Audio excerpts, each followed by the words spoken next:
by Bob Newfeld.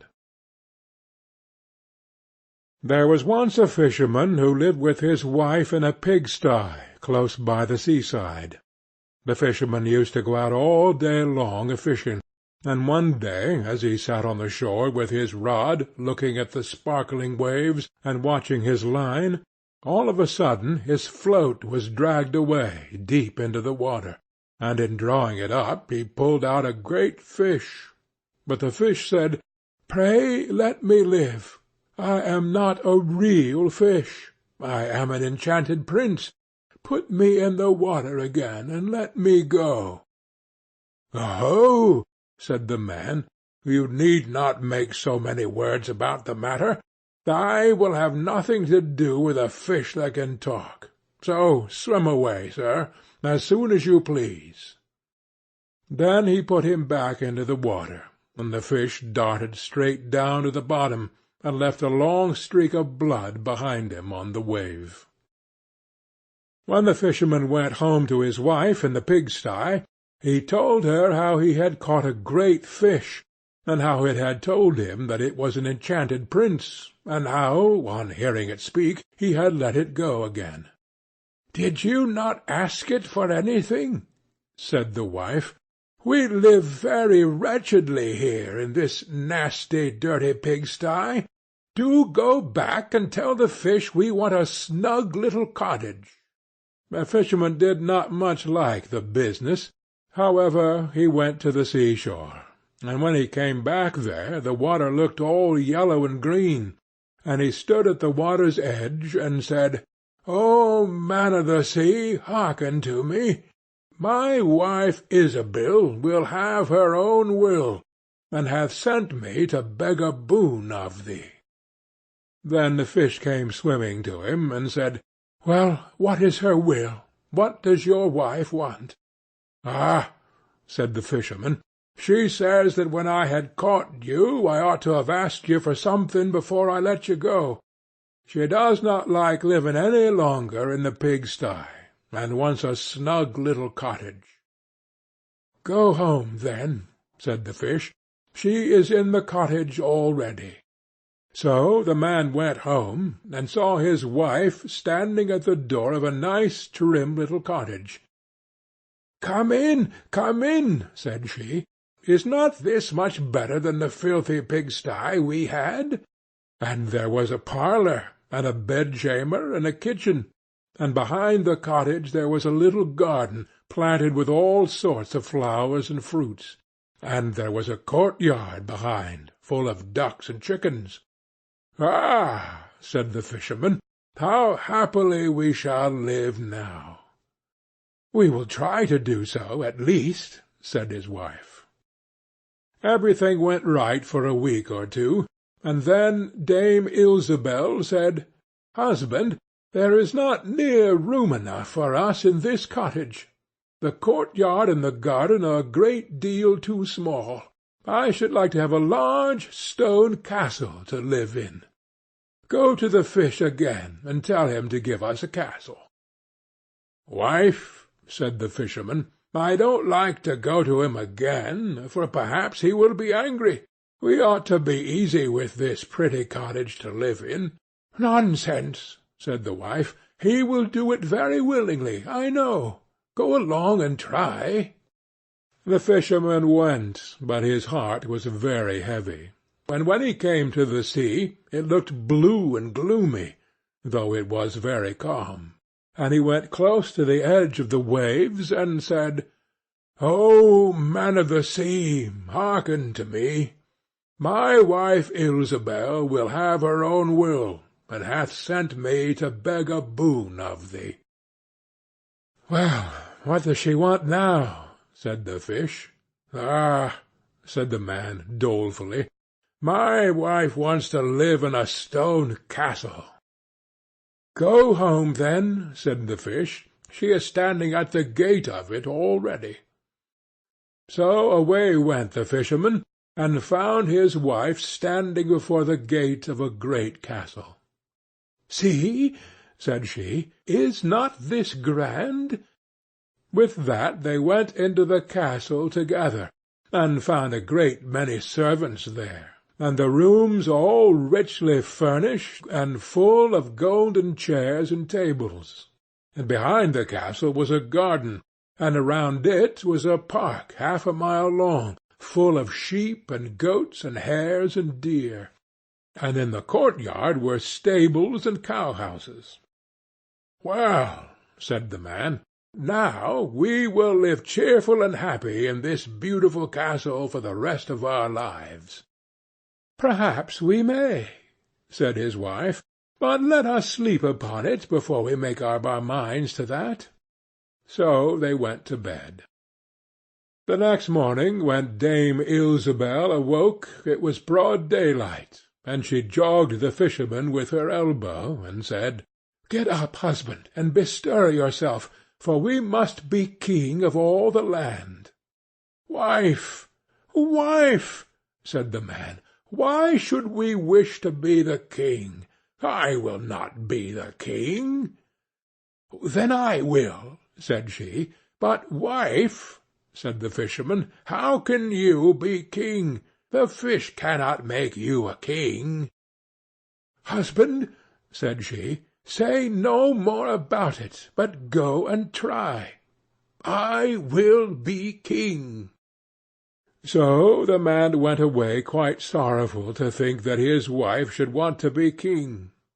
This time the sea looked a dark grey colour, and was overspread with curling waves and the ridges of foam, as he cried out, "O man of the sea, hearken to me. My wife Ilsebel will have her own will, and has sent me to beg a boon of thee." "Well, what would she have now?" said the fish. "Alas," said the poor man, "my wife wants to be king." "Go home," said the fish. "She is king already." Then the fisherman went home, and as he came close to the palace he saw a troop of soldiers, and heard the sound of drums and trumpets. And when he went in he saw his wife sitting on a throne of gold and diamonds, with a golden crown upon her head, and on each side of her stood 6 fair maidens, each a head taller than the other. "Well, wife," said the fisherman, "are you king?" "Yes," said she, "I am king." And when he had looked at her for a long time, he said, "Ah, wife, what a fine thing it is to be king! Now we shall never have anything more to wish for as long as we live." "I don't know how that may be," said she. "Never is a long time. I am king, it is true, but I begin to be tired of that, and I think I should like to be emperor." "Alas, wife, why should you wish to be emperor?" said the fisherman. "Husband," said she, "go to the fish. I say I will be emperor." "Ah, wife," replied the fisherman, "the fish cannot make an emperor, I am sure, and I should not like to ask him for such a thing." "I am king," said Ilsebel, "and you are my slave, so go at once." So the fisherman was forced to go, and he muttered as he went along, "This will come to no good. It is too much to ask. The fish will be tired at last, and then we shall be sorry for what we have done." He soon came to the seashore, and the water was quite black and muddy, and a mighty whirlwind blew over the waves and rolled them about. But he went as near as he could to the water's brink, and said, "O man of the sea, hearken to me. My wife Ilsebel will have her own will, and hath sent me to beg a boon of thee." "What would she have now?" said the fish. "Ah," said the fisherman, She wants to be emperor." "Go home," said the fish. "She is emperor already."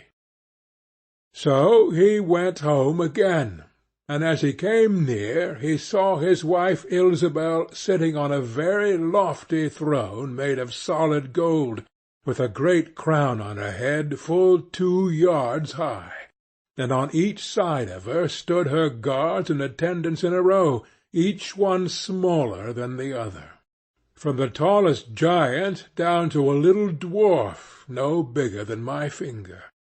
And before her stood princes and dukes and earls, and the fisherman went up to her and said, "Wife, are you emperor?" "Yes," said she, "I am emperor." "Ah," said the man, as he gazed upon her, "what a fine thing it is to be emperor!" "Husband," said she, "why should we stop at being emperor?" "I will be pope next." "Oh, wife, wife," said he, "how can you be pope? There is but one pope at a time in Christendom." "Husband," said she, "I will be pope this very day." "But," replied the husband, "the fish cannot make you pope." "What nonsense!" said she. "If he can make me an emperor, he can make me a pope. Go and try him."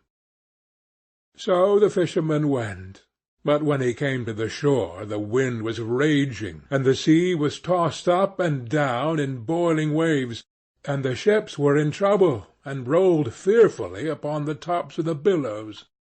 In the middle of the heavens there was a little piece of blue sky, but towards the south all was red, as if a dreadful storm was rising. At this sight the fisherman was dreadfully frightened, and he trembled so that his knees knocked together. But still he went down near to the shore, and said, "Oh, man of the sea, hearken to me. My wife Ilsebel will have her own will, and hath sent me to beg a boon of thee." "What does she want now?" said the fish. "Ah," cried the fisherman, "my wife wants to be pope." "Go home," said the fish. "She is pope already." Then the fisherman went home, and found Ilsebel sitting on a throne that was 2 miles high, and she had 3 great crowns on her head, and around her stood all the pomp and power of the church. And on each side of her were 2 rows of burning lights, of all sizes, the greatest as large as the highest and biggest tower in the world, and the least no larger than a small rushlight. "Wife," said the fisherman, as he looked at all this greatness, "are you pope?" "Yes," said she, "I am pope." "Well, wife," replied he, "it is a grand thing to be pope, and now you must be easy, for you can do nothing greater." "I will think about that," said the wife. Then they went to bed, and Dame Ilsebel could not sleep all night for thinking what she should be next. At last, as she was dropping asleep, morning broke, and the sun rose. "Ha!" thought she, as she woke up and looked at it through the window, "after all, I cannot prevent the sun rising." At this thought she was very angry, and wakened her husband, and said, "Husband, go to the fish, and tell him I must be lord of the sun and moon." The fisherman was half asleep, but the thought frightened him so much that he started and fell out of bed. "Alas, wife," said he, "cannot you be easy with being pope?" "No," said she, "I am very uneasy as long as the sun and moon rise without my leave. Go to the fish at once." Then the man went shivering with fear, and as he was going down to the shore a dreadful storm arose, so that the trees and the very rocks shook, and all the heavens became black with stormy clouds, and the lightnings played and the thunders rolled, and you might have seen in the sea great black waves swelling up like mountains, with crowns of white foam upon their heads.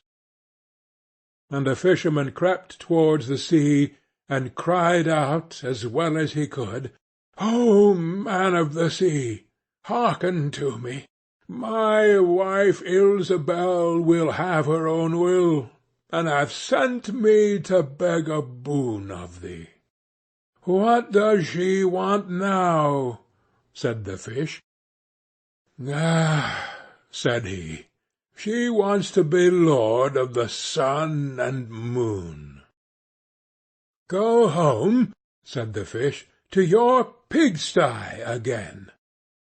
And there they live to this very day. End of The Fisherman and His Wife.